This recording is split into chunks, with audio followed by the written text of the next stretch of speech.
제목은요, 존재에 관하여라는 제목입니다. 존재에 관하여. 지금 이 세상이 우리를 향해서 끊임없이 전하는 메시지가 있습니다. 우리를 향해서 이 메시지는 보이지가 않아요. 근데 계속적으로 이미지를 통해서, 그리고 뭔가 소리를 통해서, 그리고 뭔가 문자를 통해서, 이런 영상 매체를 통해서 계속적으로 우리에게 전달하는 메시지가 있습니다.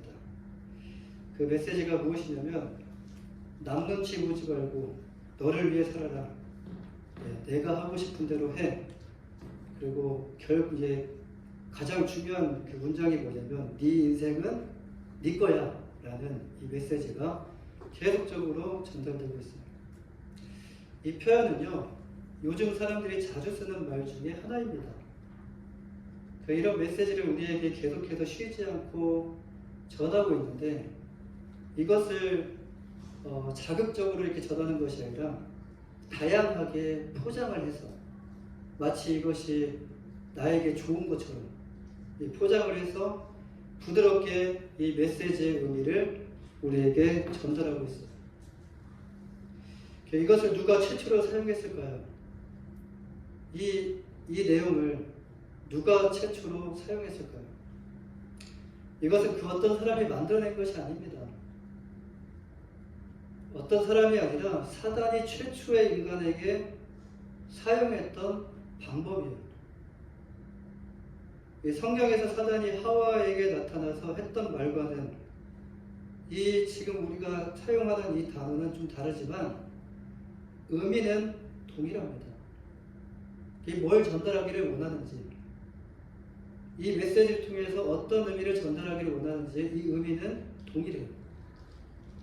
우리 자신을 바라보게 하고 우리 자신만을 생각하게 해요. 마치 우리를 정말 생각해 주는 것처럼, 다른 그 어떤 사람이 없다라고 이렇게 생각을 하게 만들어요. 너를 생각하는 건 너밖에 없고, 네가 잘 되기를 원하는 건 너밖에 없고, 너의 건강을 생각하는 것도 너밖에 없고, 이렇게 계속 우리 자신을 바라보게 만들어요. 이 선악과에 대한 이야기는 다 알고 계실 것입니다. 하나님께서 선악과를 만드시고 선악과를 먹지 말라, 먹으면 정녕 죽으리라. 이 선악과를 보면서 누구를 떠올리게 되죠? 하나님이 안 보이시잖아요, 그렇죠? 하나님이 안 보이시는데 이 선악과만 보면 누가 떠올려요? 하나님이 떠오르는 거예요. 그러니까 너 위에 누가 있다? 보이지 않지만 지금 내가, 하나님이 존재하신다, 계신다라는 것을 보여주는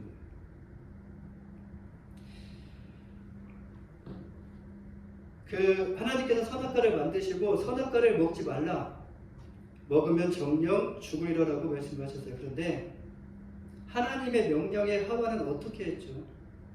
이 말씀을 다 문장을 싹 다 바꿔가지고 자기 식대로 문장을 다시 만들어낸 것이 아니라 아주 살짝 바꿨어요.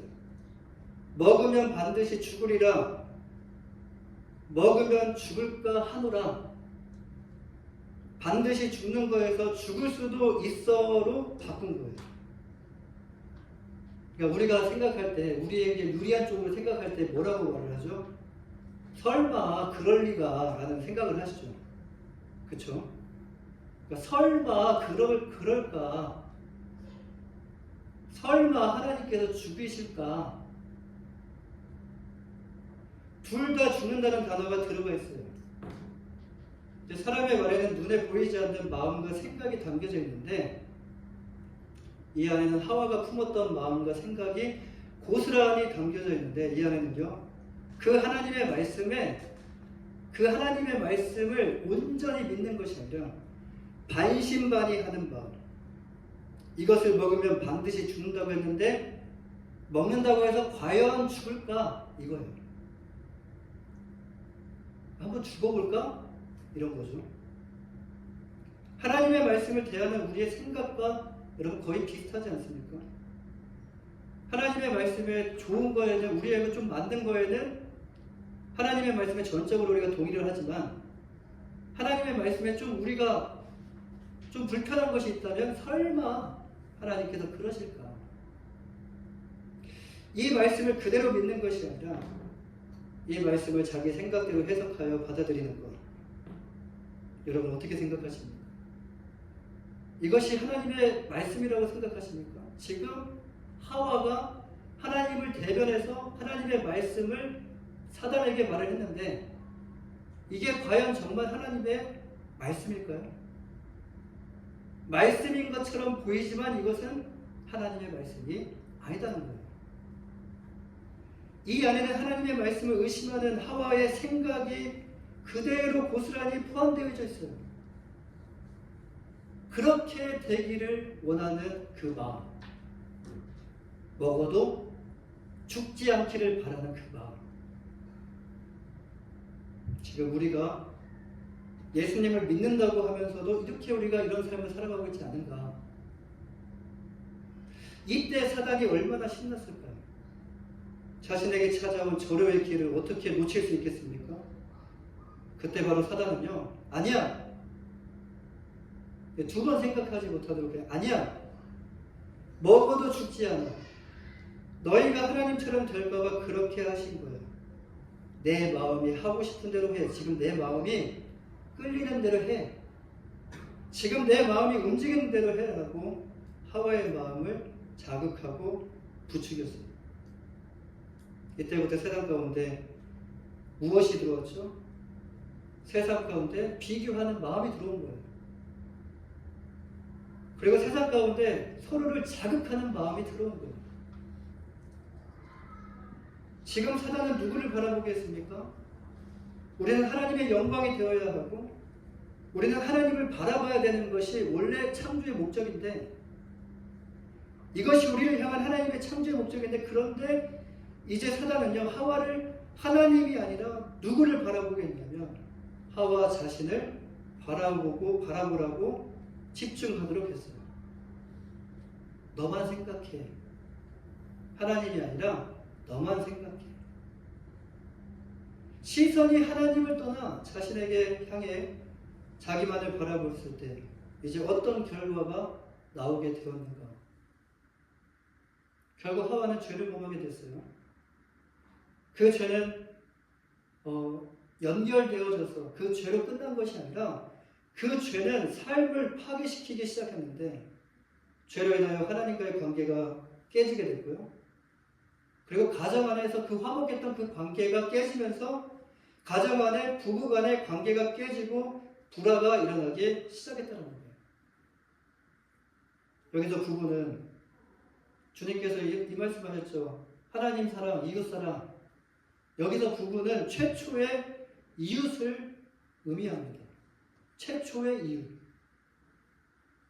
하나님과의 관계, 이웃과의 관계가 깨지게 됐다는 거예요.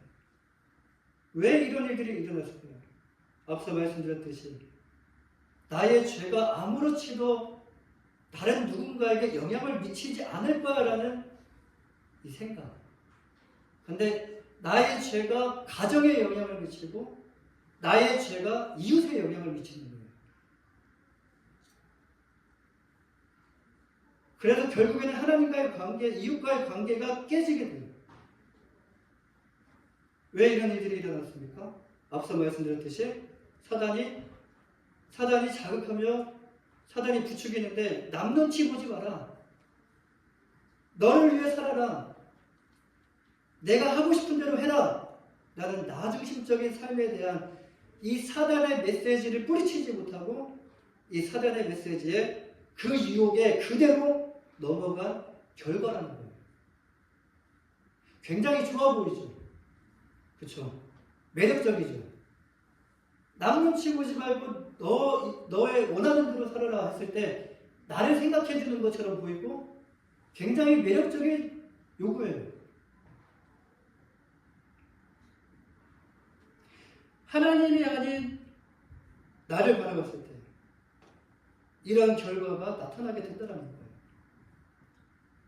그리고 하나님이 아닌 이웃을 생각하지 않고 내가 범죄했을 때 내 이웃에게도 동일하게 나만 영향을 미치는 것이 아니라 가정에 영향을 미치고 내 이웃에 가까운 이웃에게 영향을 미친다는 거예요. 오래전 한 주석가가 이런 말을 했습니다. 이 창세기의 처음 3장을 끝내면 1, 2, 3장 이 창세기의 처음 3장을 끝내면 성경의 반은 끝난 것이다 라고 말을 했어요. 이것이 믿어지면 성경 66권이 다 믿어지는 거예요.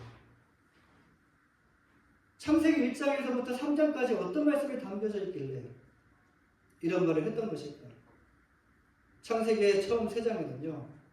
기원에 대한 말씀이 기록되어 있는데 하나님으로부터 시작되는 우주, 그리고 하나님으로부터 시작되는 인생, 그리고 하나님으로부터 시작되는 구원에 대한 말씀이 기록되어 있습니다. 이 창세기 1장, 2장, 3장. 하나님이 아닌 나를 바라봄을 통해서 사단은 우리에게 어떤 자극을 불러일으킵니까? 주변의 상황과 환경을 통해서 질서를 깨트리게 되는 거예요. 나의 영광을 위해, 나의 성공을 위해, 나의 명예에 대한 자극을 불러일으키는데 이것 때문에 선악과를 따먹는 죄를 범하게 되었다라는 거예요. 이로 인해 하나님과의 관계가 깨어지게 되니까 결국 하나님과의 관계가 깨진 것으로 끝나면 다행인데 하나님과의 관계가 깨지게 되니까 결국 삶의 모든 부분들이 이제 엉키고 복잡해지면서 불행해지기 시작했다는 거예요. 여기서 우리는 무엇을 선택하고 또 무엇에 집중해야 될까요? 이것에 대해서 성경은 우리에게 명쾌한 해답을 제시하고 있습니다. 하나님께 돌아오라. 첫 번째 우리가 해야 할 일은 하나님께 돌아오는 거예요. 하나님께 돌아왔을 때 하나님께서 우리를 회복시켜 주시고 우리의 삶을 통해서 우리 주변이 회복되는 기적과 역사가 일어나게 된다는 것입니다. 하나님의 말씀에 반하고 난 그래도 하나님께 돌아가기 싫어요. 나는 내 마음대로 살 거예요. 나는 내 인생 내 것처럼 살 겁니다. 하나님께 계속적으로 도전을 하게 되면 결국 손해를 보는 것은 하나님이 아니라 우리 인간들이라는 말씀이에요. 가장 어리석은 사람이 하나님께 반하는 사람들이에요. 하나님은 죄로 인하여 깨어졌던 창조의 목적을 회복하시고 죄 가운데서 돌이키게 하시기 위해서 이럴 필요가 없는데 그냥 싹 다 미루시고 다시 사람을 창조하셔도 되는데 충분한데 하나님은 우리를 살리시기 위해서 자신의 독생자 예수 그리스도를 이 땅에 보내주셨어요. 우리가 무엇이란데? 우리가 그럴 만한 가치가 있는 사람들입니다. 하나님은 우리가 원하든 원치 않든 하나님 나 이거 원하지 않았어요. 하나님 나는 이거 원하지 않고 나는 부유함을 원하고 나는 건강함을 원하고 나는 잘되기를 원하고 나는 성공하기를 원했어요. 근데 하나님께서는 우리가 원하든 원하지 않든 인간을 사랑하셨어요. 우리가 사랑해달라고 하나님께 부탁을 해서 하나님께 사랑하신 것이 아니라 하나님의 마음에는 인간을 사랑하는 마음이 있었기 때문에 그 인간을 사랑하셔서 구원하시기 위해 예수님을 이 땅에 보내주셨어요. 여러분 감사하지 않으십니까? 할렐루야. 제가 목소리가 이렇게 높아졌다고 해서 화를 내는 게 아닙니다. 오늘 본문을 보면요, 이제 예수님께서 인간이 이 땅에 살면서 가장 궁금해하는 존재에 관한 말씀을 하시는데요. 인간은 어디로부터 왔는가? 인간은 지금 어디에 있는가? 그리고 인간은 지금 왜 이곳 가운데 있는가? 그리고 인간은 또 이 땅을 떠나면 어디로 가는가? 이 질문은 철학자나 종교인, 예술가와 같은 그런 어떤 이 특정한 사람들에게 해당되는 것이 아니에요. 어느 시점이 되면 모든 사람들이 반드시 묻게 되는 질문 중에 하나예요. 나는 누구지? 바쁘게 살다가 갑자기 떠오르는 게 나는 지금 왜 여기 있지? 나는 왜 지금 살고 있지? 이거예요. 거기서 이제 인생의 의미를 잃어버리게 된다. 그러면 이제 활기가 없어지는 거예요. 여러분들 살면서 한 번쯤은 이런 질문을 해보신 적이 있으실 거예요. 나는 누구인가? 나는 어디로부터 왔는가? 나는 왜 존재하는가? 나는 또 어디로 가는가? 이 세상은 이 해답을 우리에게 줄 수가 없어요. 그 이유가 무엇이냐면 이 세상도 하나님께서 만드신 피조물이기 때문에 우리에게 정확한 해답을 줄 수가 없다는 거예요. 이 해답은요, 누구만이 줄 수 있냐면 이 모든 것을 설계하시고 이 모든 것을 창조하신 창조주만이 이 해답을 우리에게 주실 수 있어요. 이 질문에 대한 해답이 바로 오늘 말씀 안에 있습니다. 예수님께서 예루살렘 성전에서 가르치실 때 사람들은 예수님의 정체에 대해서 혼란스러워했어요. 지난주에 말씀드렸듯이 사람들의 반응이 두 가지로 나눠졌죠. 하나는 예수님이 메시아일 수도 있어요. 메시아가 아닌데 저렇게 어떻게 저런 기적과 능력을 저렇게 행사할 수 있어. 하나는 예수님의 말씀과 행하시는 그 일들을 보며 메시아일 수 없다. 그렇게 보면서도 그렇게 예수님의 말씀을 들으면서도 저건 메시아일 수 없어. 하지만 예수님이 어디서 왔는지 알고 있었기 때문에 여러분 이들은요 혼란 가운데 있었습니다. 이 본문 28절과 29절 말씀에서 예수님은 성전에서 가르치시며 이렇게 말씀하셔요. 우리 함께 읽어보겠습니다. 우리 본문 28절과 29절 말씀 함께 읽어보겠습니다. 시작. 예수께서 성전에서 가르치시며 외쳐 이르시되 너희가 나를 알고 내가 어디서 온 것도 알거니와 내가 스스로 온 것이 아니라 나를 보내시는 자 참되시니 너희는 그러하지 못하나 나는 아노니 이는 내가 그에게서 났고 그가 나를 보내셨습니다 하시니. 아멘. 예수님은 하나님의 뜻에 따라서 이 땅에 오신 분임을 밝히시면서 예수님의 말씀의 출처와 권위가 어디에 있는지, 지금 내가 말을 하고 있는 이 말의 출처와 권위가 나 자신이 아니라 하나님께로부터 비롯되었다는 것을 강조하고 계십니다. 예수님께서 메시아이시고 메시아 그리고 자신이 하나님께로부터 왔고 다시 이제 하나님의 때가 되면 하나님께로 돌아가실 것을 말씀을 하시더라. 이 말씀을 들은 사람들의 반응은 어떻습니까? 눈앞에 메시아 되시는 예수님을 통해 그렇게 많은 기적을 받고 그렇게 많은 좋은 말씀을 들었는데 예수님을 통해 이렇게 많은 것들을 보고 들었는데 여전히 말씀을 깨닫지 못하고 도리어 이 말 때문에 어디로 간다, 갈 것이다 라는 이 말 때문에 그가 어디로 가기에 우리 중에 찾지 못하지? 우리를 떠나 헬라로 갈 것인가? 라는 이런 엉뚱한 의문을 품게 됐다는 거예요. 그렇다면 오늘 우리에게 주신 이 말씀을 통해서 우리는 무엇을 발견할 수 있을까요? 우리는 예수님께서 우리들에게 하신 말씀 안에서 우리 자신의 존재에 대한 명쾌한 해답을 발견할 수가 있어요. 첫 번째는요, 우리는 어디로부터 왔는가에 대한 질문의 해답이에요. 우리는 어디로부터 왔는가? 여러분 어디로부터 왔는지 혹시 알고 계십니까? 이 질문은요 단순히 지리적 출신지를 묻는 것이 아니에요. 존재의 기원, 정체성의 근원에 대해 묻는 것이에요. 27절 말씀에서 무리들은요 예수님이 어디서 왔는지 안다라고 말합니다. 이들이 아는 것은 무엇일까요? 이들이 아는 것은 앞서 말씀드렸듯이 예수님의 존재의 그 기원이 아니라 단순한 그 생물학적인 출신지에 대해서 알고 있었더라고요. 예수님이 원래 나사렛에서 태어나신 것이 아니에요. 나사렛에서 자라신 것이지. 근데 이들은 예수님이 나사렛에서 오랫동안 사셨기 때문에 나사렛 출신일 거이다라고 이렇게 생각을 하는 겁니다. 이어지는 본문 28절 말씀에서 예수님은 무리들에게 이렇게 말씀하시네요. 내가 스스로 온 것이 아니라 나를 보내신 이가 참되시다. 예수님은 존재의 시작에 대해서 말씀하시면서 자신의 본질을 밝히시고 계십니다. 예수님조차도요, 자신이 스스로 온 것이 아님을 밝히시고 계시는 거예요.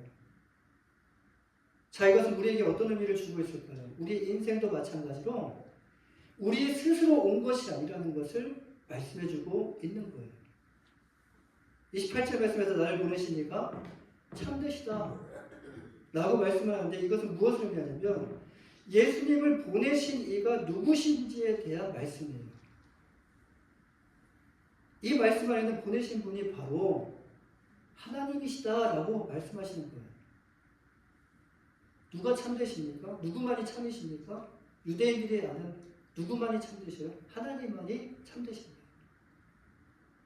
예수님은 어디로부터 오셨다는 말씀이에요? 하나님으로부터 오셨다는 말씀입니다. 여기에 혹시 스스로 이 땅에 태어났다고 생각하는 분이 계십니까? 여기서 스스로 왔다라는 것은 자기의 의지로 이 세상에 태어났다라는 의미인데, 그런데 이 세상에 그 누구도요, 자신의 의지로 세상에 온 사람은 없다라는 거예요. 성경은 우리에게 분명히 말씀해요. 그 어떤 것도 이것에 대해서 분명한 해답을 제시해 주지 못해요. 그런데 성경은 우리에게 분명한 해답을 제시해 줍니다.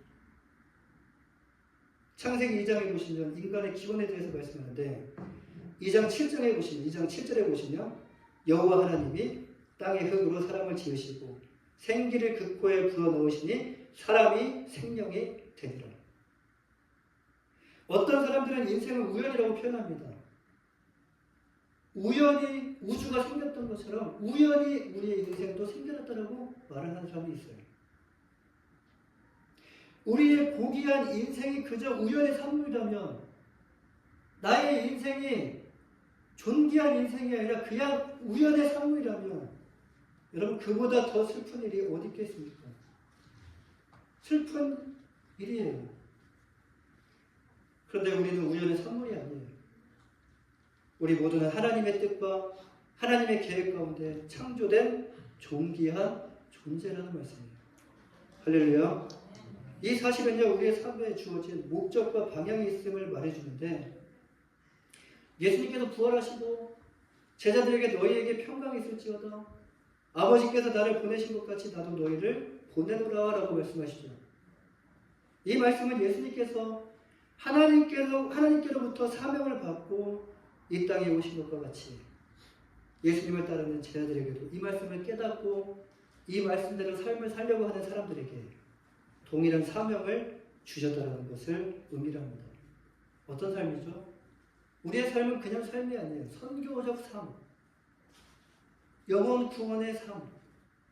우리의 삶은 사명적 삶을 살아가는 것이 부르심을 받은 자의 삶이다라는 말씀입니다. 두 번째로, 우리는 왜 존재하는가? 첫 번째는 우리는 어디로부터 왔는가? 이제 이 땅 가운데 우리는 왜 존재하는가?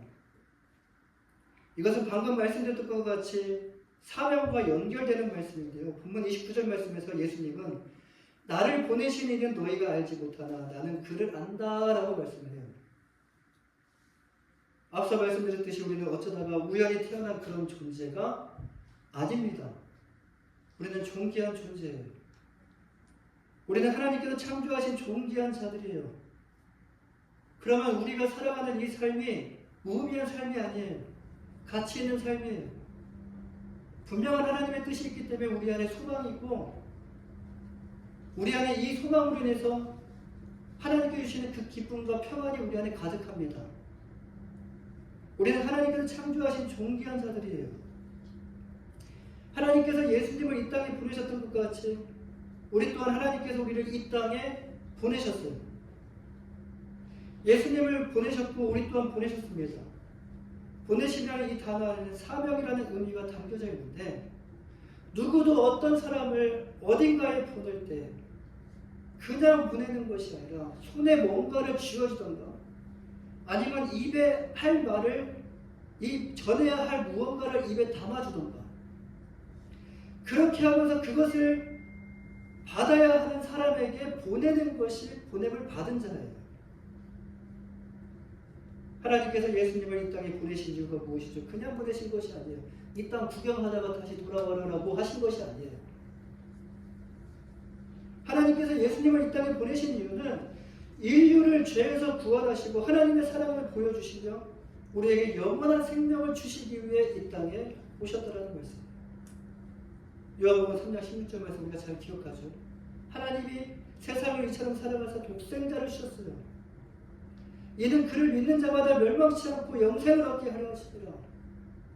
이 안에는 인류를 향한 하나님의 사랑과 예수님께서 이 땅에 오신 목적에 대하여 가장 명확하고도 고스란히 그 안에 그 하나님의 생각이 하나님의 마음이 담겨져 있어요. 이를 위해서 예수님께서 십자가를 달려 죽으시는 것이 바로 예수님께서 이 땅에 오신 목적이고 사명이시라는 말씀이에요. 그렇다면 이제 우리는 이 땅에 존재하는 이유가 무엇인가를 한번 생각해 보셔야 돼요. 내가 세상 가운데 살다가 그냥 살아가는 것이 아니라 세상 가운데 죄 가운데 살다가 하나님께서 나를 구원하여 주셨고 예수 그리스도를 믿게 하셨고 지금 우리는 어느 자리에 나와 있는가? 우리는 새로운 피조물 되어서 예수님 앞에 하나님 앞에 나온 세상과 구별된 거룩한 존재로서 우리가 지금 이 자리 가운데 나와 있어요. 그러면 이제 우리는 이 땅에 존재하는 이유가 무엇인가를 다시 한번 생각해 보셔야 된다는 거예요. 우리는 세상이 흘러가는 대로 그냥 살아가는 것이 아닙니다. 세상에서 말하는 대로 그냥 살아가는 것이 아니에요. 이제 어떤 말씀에 우리가 집중을 해야 되냐? 이제 어떤 말씀을 우리가 선택하고 그 말씀대로 우리가 삶을 살아가야 되냐?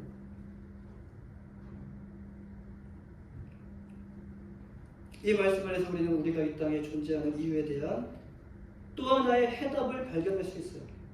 우리는 단순히 먹고 살기 위해서 이 땅을 즐기며 쾌락 가운데 살기 위해서 존재하는 것이 아닙니다. 에베소서 2장 10절 말씀에서 바울 사도는 하나님께서 인간을 창조하신 목적에 대해서 이렇게 말씀합니다. 우리는 그가 만드신 바라 그리스도 예수 안에서 선한 일을 위하여 지으심을 받은 자니 이는 하나님이 전에 예비하사 우리를 그 가운데서 행하게 하려 하심이라. 그렇습니다. 우리는 하나님의 뜻 안에서 하나님께서 계획하신 선한 일을 위해서 지음을 받은 존재라는 것입니다. 죄를 짓기 위한 존재가 아니에요. 악을 행하기 위한 존재가 아니에요. 선을 행하기 위한 존재예요. 근데 그 선이 어떤 선이냐? 내가 추구하는 그 선이 아니라 하나님의 계획 안에 있는 그 선.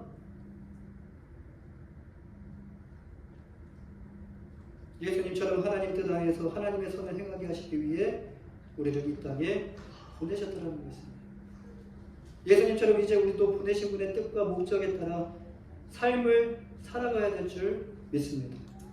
하나님은 우리가 이 땅에서 구체적으로 어떤 삶을 살기를 원하십니까? 이것은 먹고 사는 문제가 아니에요. 먹고 사는 것에 관한 내용이 아닙니다. 먹고 사는 것은요, 하나님께서 다 책임져 주셔요. 마태복음 5장 13절 16절 말씀과 같이 하나님께서는 우리 그리스도인들이 세상에서 이제 어떤 역할을 하기를 원하시냐? 세상 가운데서 빛의 역할을 하기를 원하시고 소금의 역할을 하기를 원하시고 어둠 가운데 있는 세상에 우리 안에 주신 예수 그리스도의 빛을 비추시기를 원하고 계시고요. 그리고 죄로 가득한 세상에서 하나님의 말씀으로 삶을 살아내는 소금처럼 영적 부패함을 막고 선한 영향력을 끼치는 이 삶을 하나님이 원하신다는 거예요. 이것이 바로 우리 모든 그리스도인들에게 주신 하나님의 사명입니다. 이것이 바로 우리가 이 땅 가운데 살아가는 존재의 이유예요. 마지막 세 번째로 우리는 이제 어디로 가는가? 이 모든 사명을 다 마치고 이제 우리는 어디로 가는가? 사명을 마치면 우리는 우리를 보내실 분께 돌아가게 돼요. 사람들은 두려워합니다. 죽음을 두려워해요. 왜? 죽음 이후에 어떤 세계가 나에게 펼쳐질지를 모르기 때문에 두려워하는 거예요. 우리가 내일에 대한 미래를 두려워하는 것처럼 사람들은 죽음 앞에 서게 되면 두려워하게 돼요. 본문 33절 말씀에서 예수님은 내가 너희와 함께 조금 있다가 나를 보내신 이에게로 돌아가노라. 누구에게요? 돌아간다라고 하셨을 때 그냥 돌아간다고 말씀하신 것이 아니라 정확하게 말씀하시죠. 나를 보내신 이에게로. 보내신 분이 하나님이시고 그 보내신 분에게 다시 돌아간다. 영적으로 무지한 유대인들은 이 말씀을 어떻게 생각했습니까? 그들은 예수님께서 지금 바로 유대를 떠나서 외국에 나가서 흩어져 있는 유대인들에게 복음을 전하려고 하시나. 떠난다는 의미가. 그런데 예수님께서 말씀하신 것은 이런 의미가 아니었어요. 예수님은 이 땅에서의 모든 사역을 마칠 때가 가까웠다는 것을 알고 계셨고, 사람도 죽음을 맞이할 때가 가까워지는 것을 아는 것처럼 이 땅에서 삶이 영원하지 않다는 것을 예수님은 알고 계셨어요. 또 십자가의 때가 곧 올 것이라는 것 또한 알고 계셨어요. 지금의 말씀은 곧 이제 십자가에 달려 죽으시고 부활하신 후에 승천하셔서 하나님 아버지께로 돌아가실 때에 대한 그 미래에 대한 약속의 말씀이에요. 여러분, 땅의 삶은요, 언젠가 마쳐야 할 때가 와요. 우리의 모든 일에도 계속적으로 흘러가는 것이 아니라 우리가 하는 일에도 마치는 것이 있는 것처럼 여러분, 땅의 삶은요, 언젠가 마쳐야 할 때가 분명히 와요. 그렇다면 이 땅에서의 삶이 마치게 되면 이제 우리는 어떻게 됩니까? 어떤 사람들은 죽으면 모든 것이 끝난다. 의식도 사라지고 존재도 사라진다라고 말을 해요. 또 어떤 사람들은요, 죽음은 또 다른 삶의 시작이다. 우리에게 뭔가 그 소망을 좀 주기 위해서 다른 삶의 시작이다. 모르는데, 알지도 못하는데 다른 삶의 시작이다. 과거의 행위에 따라 다음 생이 결정된다. 불안하니까. 그럴듯해 보이는 말씀이에요. 그럴듯해 보이는 말이에요. 그런데 중요한 것은 이것에 대해서 확실하게 경험해 본 사람이 없다라는 거예요. 이렇게 태어난 사람이 없어요. 이렇게 죽고 난 다음에 모든 것이 사라지는 것을 경험한 사람이 없다라는 거예요. 경험한 사람이 이것을 말해주는 것이 아닙니다. 그런데 성경은 우리에게 이렇게 말씀해요. 요한복음 5장 29절 말씀에 선한 일을 행한 자는 생명의 부활로, 악한 일을 행한 자는 심판의 부활로 나오리라. 여기서 선한 일과 악한 일은 예수님을 믿고 예수님을 안 믿는 것을 의미를 합니다. 그 어떤 우리가 생각하는 선과 악에 대한 일이 아니에요.